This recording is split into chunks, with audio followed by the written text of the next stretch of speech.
masih ramai hangat ya diskursus Nasab Ba'lawi, dan kini muncul lagi apa yang disampaikan oleh Gus Ipul, yaitu Menteri Sosial, yang mencanangkan atau akan menjadikan Habib Idrus bin Salim ya, kalau tidak salah Al-Jufri, Sulawesi, yang disebut juga guru tua, akan dinobatkan sebagai pahlawan nasional, yang ramai juga akhir-akhir ini juga sampai Gus Fuad Barat juga sangat marah sekali dengan kejadian ini. Dan juga kita lihat bagaimana karena kemarahan oleh Gus Fuad Barat juga sampai Gus Fuad Barat akhirnya juga dilaporkan ke polisi.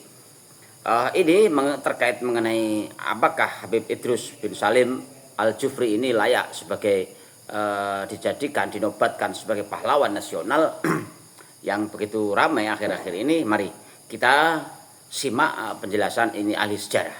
Bagaimana ahli sejarah ini menuturkan Habib Idrus bin Salim Al-Jufri ini, yang pernah juga disebutkan pernah akan dinobatkan pada tahun 2024 didaftarkan dan akhirnya ditolak karena tidak cukupnya data ya mengenai Habib ini. Dan ini juga muncul lagi sekarang oleh Gus Ipul ya, Gus Ipul atau Menteri Sosial ya. Mari kita simak penuturan ahli sejarah. Bagaimana menurut ahli sejarah tentang Habib ini? Mari kita simak bersama-sama. Kali ini saya akan membahas tentang polemik yang begitu hangat pada minggu-minggu ini, yaitu tentang diusulkannya Habib Idrus bin Salim Al-Jufri dari Sulawesi oleh Gus Ipul pada tahun 2025 ini.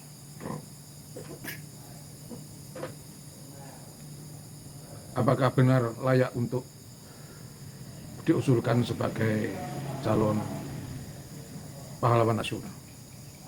Berikut ini, pemirsa yang saya hormati YouTube channel Husnubid se-Indonesia. Saya pribadi selaku sejarawan asal dari Surabaya menyatakan bahwa pengusulan Habib Idrus bin Salim Al-Jufri ini sebenarnya perlu dipertimbangkan mendalam, karena pada tahun 2024 belum terkabulkan menjadi seorang pahlawan nasional. Nah, kenapa tahun 2024 itu tidak berhasil atau gagal jadi pahlawan nasional? Ya, karena banyak sekali hal-hal yang tidak memenuhi syarat tentang kesejarahan. Bila ditinjau dari sejarah, saya sendiri orang sejarah, bahwa perlu diketahui kedatangan dari Habib Ba'lawi itu didatang pada Belanda pasca perang di Ponorogo tahun 1835. Mereka mendatangkan orang-orang dari Yaman, yaitu segenerasi dari ayahnya Habib Usman bin Yahya, termasuk Habib Usman bin Yahya. Kedatangan pertama di Pekojan Batavia ini mereka datang dengan sendiri-sendiri, seluruhnya laki-laki. Dan kemudian mereka menikah dengan penduduk Batavia untuk Jakarta. Jadi pada zaman dulu orang-orang Yaman yang pertama kali datang ke Jawa di Batavia itu ditempatkan di daerah Pekojan yang dulu pernah ditempati oleh orang-orang Bangladesh yang beragama Islam. Mereka dibawa oleh Jenderal Raffles dari Inggris tahun 1812.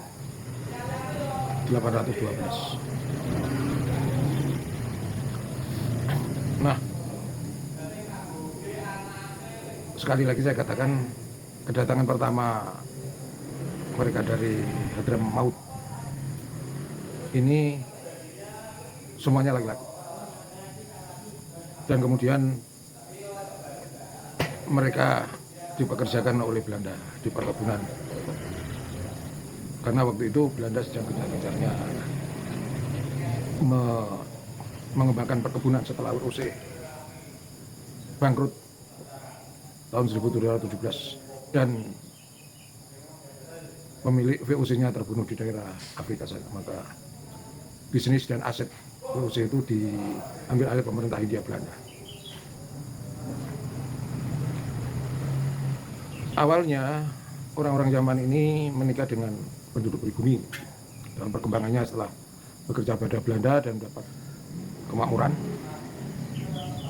termasuk ayahnya Habib Usman bin Yahya yang kemudian kembali ke Mekah lagi, dan Habib Usman bin Yahya tinggal di Jawa, di Batavia hingga meninggal dunia. Kemudian kedatangan orang-orang imigran zaman yang kedua ini pada tahun 1920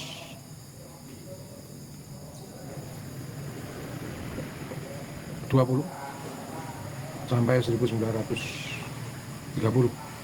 Ini banyak yang datang ke Indonesia. Mereka datang ke Indonesia karena melihat orang-orang imigran zaman yang terlebih dahulu itu datang di Batavia ini dalam kondisi makmur ya, karena mendapat fasilitas dari Belanda baik rumah maupun pekerjaan. Maka datanglah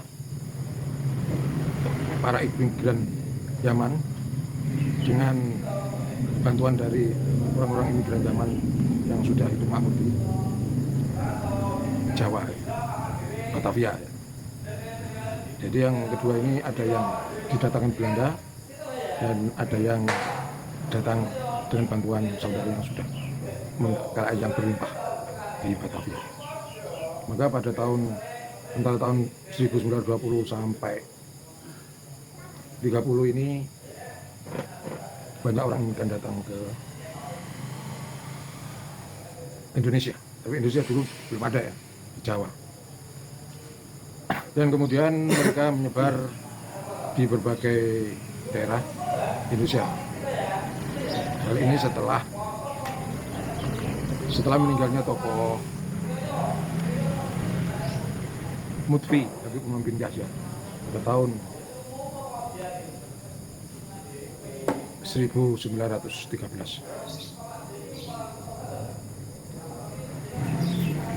Nah, pada saat itu pula, pada tahun 1920 sampai 30 ini, Belanda mengeluarkan program, yaitu politik etis, istilahnya politik balas budi.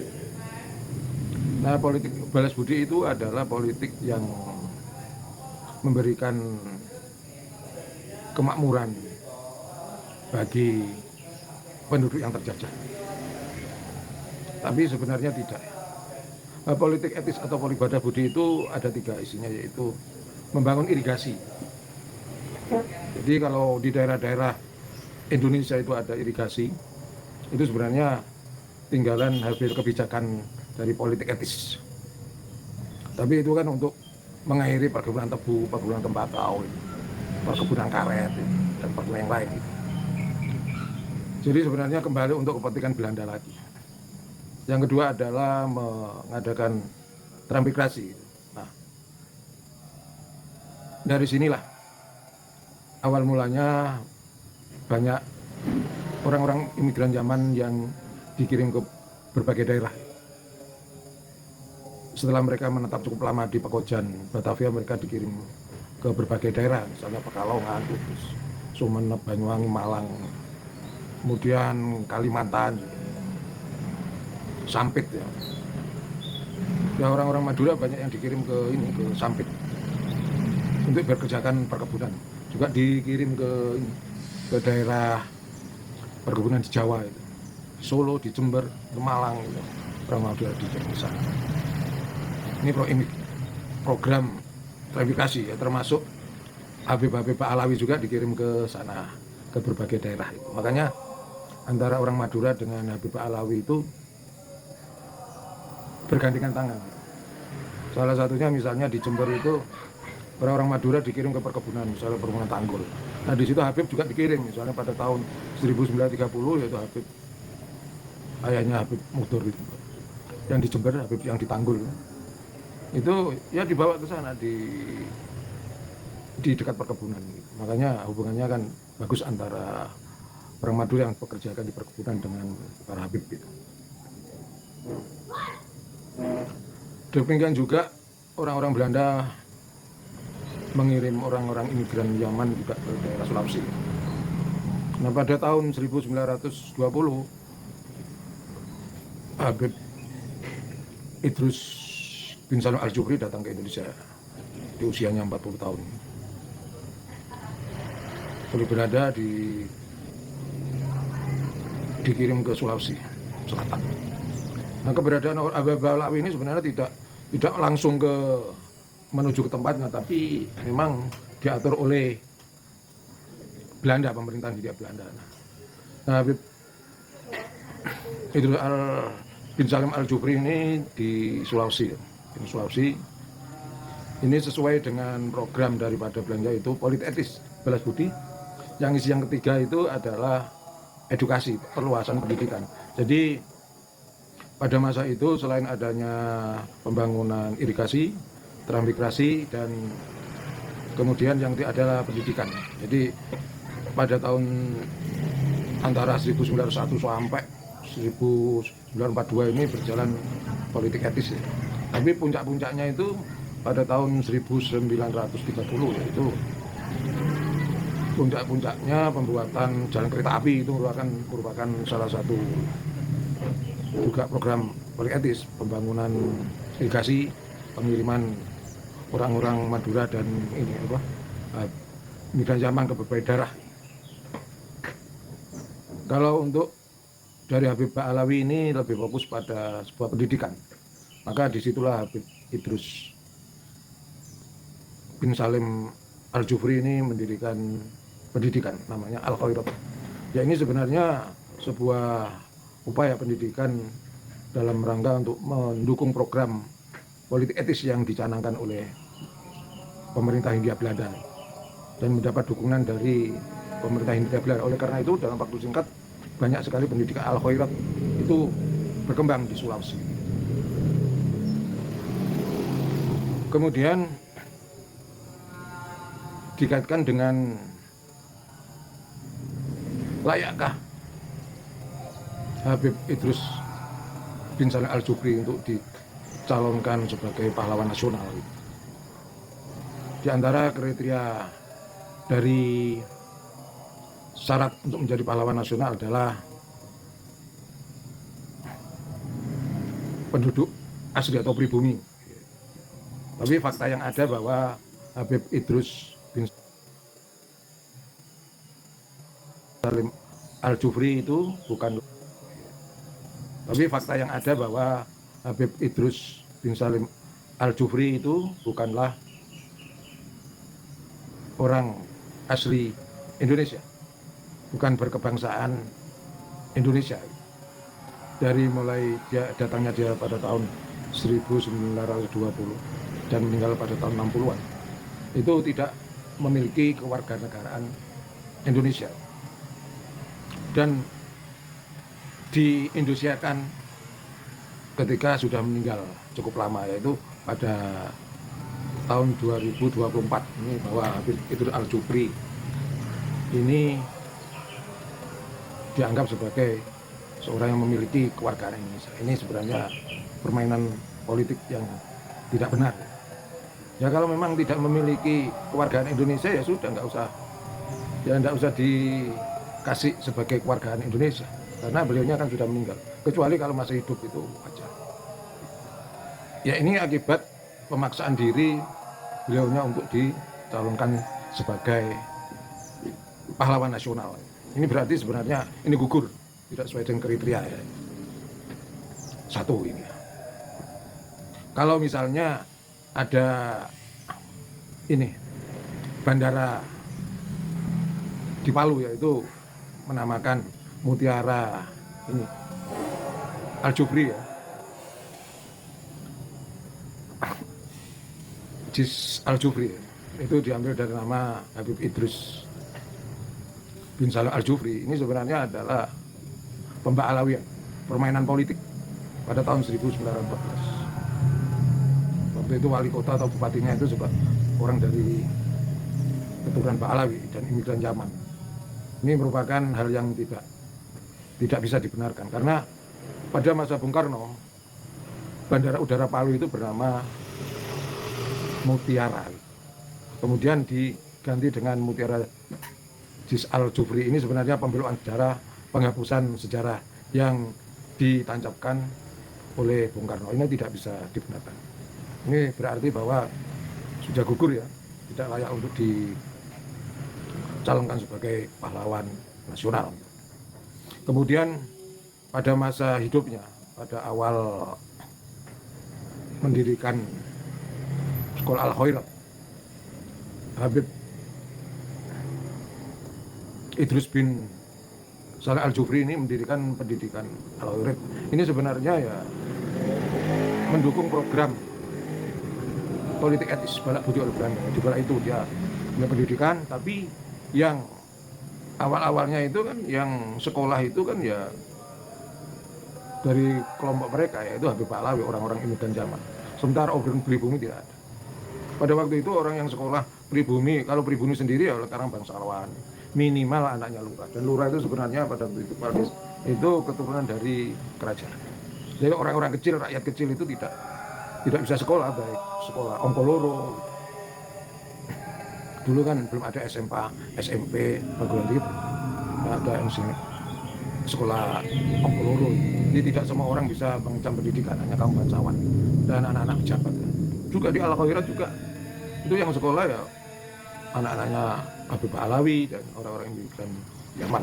Itu sebenarnya mendukung politik etis. Sementara para kiai-kiai pribumi itu mendirikan pesantren di berbagai daerah. Jadi pasca perang Diponegoro itu mendirikan pesantren di berbagai, di antaranya Kiai Hasyim Asy'ari, terus di berbagai daerah itu mendirikan pesantren, misalnya Kiai Khalil Bangkalan, putra Kiai Latif. Jadi berbeda. Jadi sistem pendidikan antara yang didirikan Habib Pahlawi, yaitu salah satunya Habib Idrus bin Saleh Al-Jufri dengan Kiai Hasyim Asy'ari itu berbeda. Habib Idrus bin Saleh Al-Jufri itu sistem pendidikannya ya sistem pendidikan model-model Belanda. Sementara para kiai pada waktu itu sistem pesantren, sistem pondok pesantren beda jauh. Beda, jadi bisa dibedakan. Hanya Kiai Haji Ahmad Dahlan aja yang sama dengan sistem pendidikan Belanda, karena Kiai Ahmad Dahlan pernah mengajar di sekolah milik Belanda. Nah, pada waktu itu juga ada beda, jadi sistem pendidikan yang didirikan oleh Kiai Ahmad Dahlan dengan Kiai Hasyim Asy'ari berbeda. Kalau Kiai Ahmad Dahlan ya pendidikan model sistem pendidikan barat, pakai bangku ya. Juga sama dengan pendidikan Al-Khairat yang didirikan Habib Idrus bin Saleh Al-Jufri seperti sama. Sementara kiai-kiai pesantren dari kalangan NU itu ya model pesantren, beda jauh. Kenapa model pesantren? Model semaan, model halakoh gitu. Itu karena kiai-kiai Nusantara itu menolak apa yang dilakukan oleh Belanda. Di antaranya itu tidak mau memakai celana model-model pakaian seperti orang-orang Belanda, tidak mau. Yang kedua, sistem pendidikan pun tidak mau. Kalau ada sistem pendidikan yang model Belanda yang begitu kuat ya baru-baru tahun-tahun ini, pasca reformasi ada perguruan tinggi juga. Tapi awal ada pendidikan modern itu ketika Kiai Haji Wahid Hasyim memimpin Pondok Pesantren Burung, itu baru ada kegiatan pendidikan mendekati istilahnya modern, model pendidikan Belanda. Ada Kiai Haji Wahid Hasyim Asy'ari, Wahid Hasyim putra Kiai Haji Hasyim Asy'ari itu mulai ada istilahnya perubahan sistem pendidikan. Tetapi pada masa Kiai Hasyim Asy'ari, pada masa Kiai Haji Khalil Bangkalan itu berbeda jauh. Beliaunya tidak ingin mengikuti sistem pendidikan Belanda. Nah, sementara Habib Idrus bin Saleh Al-Jufri ini sebenarnya mengikuti sistem pendidikan barat. Nah, sementara Menteri Sosial Saifullah Yusuf ini mencalonkan atau mengusulkan ya Habib Idrus bin Salim Al-Jufri dengan dasar karena dia mendirikan pendidikan sistem pendidikan yang berat. Tapi kan sebenarnya itu sistem pendidikan Belanda untuk mendukung politik etis. Sementara para kiai pada zaman dulu tidak. Baik pada zaman Kiai Haji Hasyim Asy'ari maupun pada masa Kiai Holil Bangkalan. Menurut saya selaku sejarawan ini ya tidak bisa untuk diusulkan. Ini merupakan pengusulan yang kedua kali ya. Sebenarnya Gus Ipul ini harus mengusulkan Kiai Subhi dari Temanggung yang memang dia akan berjuang pada masa perang di Palagan Ambarawa itu. Jenderal Sudirman, Bung Tomo datang pesantren minta restu, minta doa. Dan ini pun sudah diusulkan oleh pemerintahan atau Bupati Temanggung. Cuman hingga saat ini belum ada respon dari Menteri Sosial. Padahal Kiai Subhi ini memang benar-benar berjuang dimintai nasihat. Bahkan Kiai Subhi merupakan seorang kiai yang mengusulkan bahwa senjata yang digunakan para pejuang adalah senjata bambu runcing. Karena pada waktu itu Belanda melakukan sweeping di rumah-rumah. Sekiranya ada senjata ini keris atau pedang itu dirampas. Sehingga banyak keris, tombak, pedang itu disembunyikan di belakang lemari. Oleh karena itu Kiai Subhi yang ada di Temanggung itu beristihad bahwa senjata yang harus digunakan oleh umat Islam pada waktu itu adalah dengan menggunakan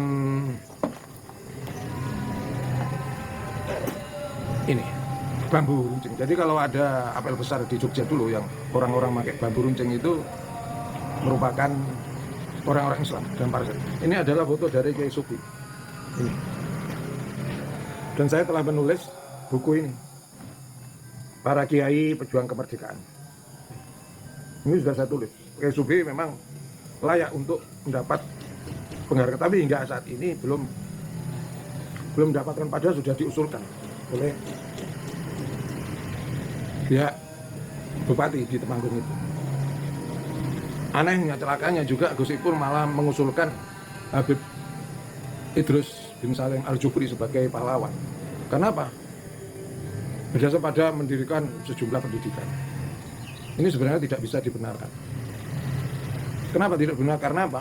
Karena Habib Idrus Al-Jufri bin Salim Al-Jufri ini pada masa hidupnya tidak pernah melawan penjajahan Belanda.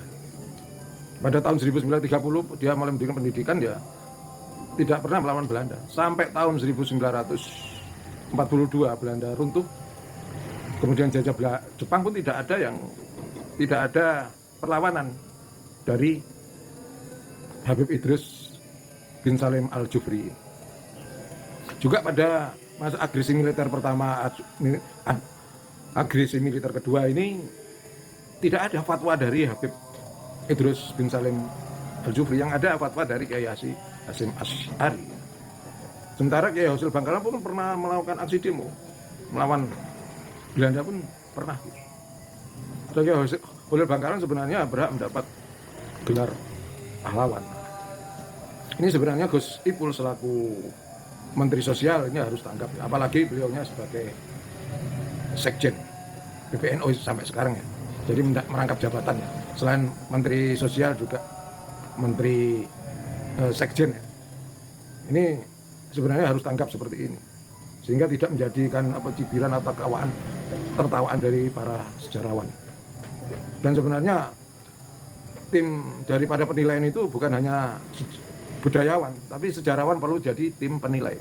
Sebenarnya dari sejarawan tidak dilibatkan hanya budayawan. Budayawan dengan sejarawan itu berbeda. Ini sebenarnya Gus Ipul harus memperjuangkan para Kiai NU yang benar-benar berjuang melawan Belanda. Bukan hanya Kiai Subhi aja sebenarnya, masih banyak. Salah satunya ini Kiai Abbas Buntet. Ini berjuang langsung pada tahun 1945 di Surabaya. Terjun langsung. Tapi hingga kini tidak diusulkan oleh Gus Ipul. Ya, mungkin karena Gus Ipul kan tinggal di Pasuruan. tinggal di Pasuruan itu kan sebenarnya para Habib Ba'alawi sangat kuat. Dan mereka sebenarnya menutup sejarahnya Sunan Ampel itu. Sunan Ampel pertama dari Capak datang ke Jawa itu kan lewat Pasuruan, pelabuhan Pasuruan itu menetap di situ. Kemudian ke Mojopahit, setelah Mojopahit kemudian ke Surabaya, ke Kembang Kuning, habis itu ke daerah Ampel. Ya, ini kemungkinan akibat Gus Ipul selaku Menteri Sosial tidak paham tentang sejarah dan tidak paham tentang sejarah dan tidak belajar sejarah. Ini saya mengatakan ini bukan pembenci dari kaum Ba'alawi ya, tapi ini meluruskan sejarah, fakta sejarah harus diluruskan. Dan saya menyatakan ini kebenaran, kulil haq walau kana muron, yang kebenaran kepada Gus Ipul selaku Sekjen PBNU dan selaku Menteri Sosial. Ini harus diperhatikan. Jangan sampai Kiai NU yang sudah berjuang, yaitu Kiai Subhi dari Temanggung dan Kiai Abbas Buntet dari Cirebon, ini tidak diperjuangkan. Ini seharusnya diperjuangkan untuk menjadi seorang pahlawan. Ini bukti sejarah. Sementara Habib Idrus bin Salim ini tidak ada catatan, walaupun dilacak sampai ke Leiden Belanda ini tidak ada. Emang nggak ada berjuang, nggak ada fatwa. Yang ada fatwa aja Kiai Hasyim Asy'ari. Dan perjuangan orang-orang Sulawesi pun juga dulu banyak para pejuang-pejuang juga. Nah, Habib Idrus bin Salim Al-Jufri ini tidak memberikan fatwa. Ini sebenarnya dalam tinjauan sejarah ini ya sangat tragis. Ya, saya sendiri selaku sejarawan ya, selaku ya ketua takmir Musola Al-Ikhlas ya, kiai di kampung ya mengingatkan kepada Menteri Sosial Gus Ipul selaku Sekjen PBNU untuk memperhatikan para kiai kita yang berjuang menentang penjajah Belanda. Jangan menutup para kiai. Menutup di sini dalam artian bahwa Habib Idrus bin Salim Al-Jufri diusulkan menjadi pahlawan nasional. Padahal tahun 2024 itu sudah ditolak karena tidak ada data dan bukan warga negara Indonesia asli dan baru diurus pada tahun 2024. Ini sebenarnya kesalahan fatal dari tinjauan sejarah, tidak layak untuk menjadi pahlawan nasional. Kalau soal alasan dia mendirikan banyak pendidik, orang-orang NU sekarang banyak mendirikan pendidikan seperti pendidikan model Belanda, Pak. Perguruan tingginya, madrasah aliyah itu. Jadi meskipun nanti itu Habib Idrus bin Salim Al-Jufri benar-benar disahkan oleh Presiden Prabowo atas usulan Gus Ipul benar menjadi pahlawan nasional, tetapi dalam tinjauan saya tetap tidak sebagai pahlawan dan tidak berhak menyandang sebagai pahlawan nasional ini dalam catatan sejarah maupun tinjauan sejarah. Meskipun saya ulangi, Presiden Prabowo akan menaikkan sebagai pahlawan, tapi dalam catatan sejarah yang autentik Habib Idrus bin Salim Al-Jufri tidak. Dan Menteri Sosial Gus Ipul nanti juga akan mendapat catatan dalam sejarah bahwa Menteri Sosial telah mengusulkan seorang Habib Ba'alawi menjadi pahlawan nasional, padahal tidak mengambil peran dalam perlawanan melawan pemerintah Hindia Belanda baik pada masa sebelum penjajahan Jepang maupun setelah Jepang kembali ke tanah airnya, juga pada masa agresi militer pertama dan kedua di Indonesia, di mana agresi militer Belanda pertama dan kedua, Habib Idrus bin Salim Al-Jufri tidak melakukan fatwa untuk berjuang.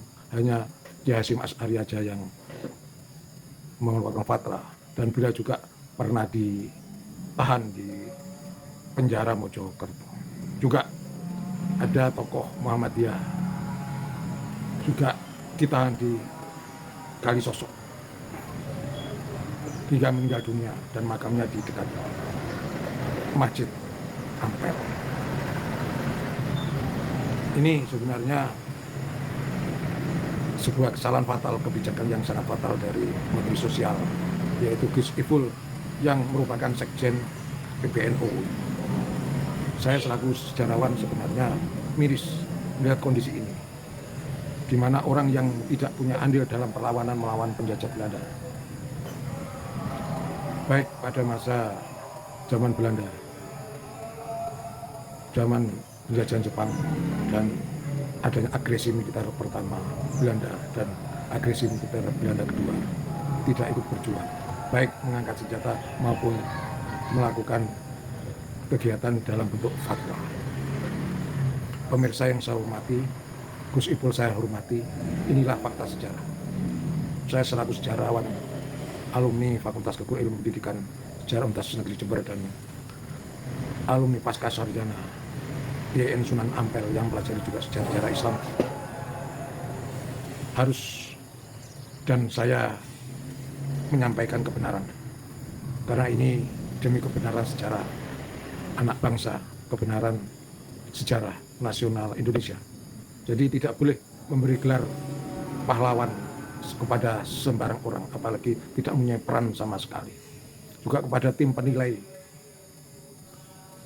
dari pemerintah yang akan memberikan gelar pahlawan kepada Habib Idrus bin Salim Al-Jufri, yang tidak dipikirkan 1000 kali apakah layak atau tidak. Ya, kalau saya selaku sejarawan menyatakan masih tidak layak, karena dalam bukti-bukti sejarah baik tertulis maupun lesan belum ada peran yang signifikan baik angkat senjata maupun dalam bentuk fatwa. Kalau alasannya mendirikan pendidikan cukup banyak, sebenarnya banyak orang-orang NU yang mendirikan pendidikan di Indonesia dan layak untuk mendapatkan gelar pahlawan, seperti Kiai Haji Abbas Buntet, Kiai Haji Subhi dari Temanggung yang sudah diusulkan oleh Bupati, tapi hingga kini belum dapat atensi, belum diusulkan. Demikian saja yang bisa saya sampaikan. Semoga menjadi perhatian Gus Ipul selaku Sekjen PBNU dan Menteri Sosial, dan juga pejabat terkait yang memiliki hak untuk memberikan gelar pahlawan nasional. Janganlah sampai masuk dalam catatan sejarah bahwa telah terjadi pemberian gelar pahlawan nasional terhadap orang-orang yang tidak memiliki catatan sejarah baik lisan maupun tulisan melawan Belanda. Wallahul muwaffiq ila aqwamit thoriq. Wassalamualaikum warahmatullahi wabarakatuh.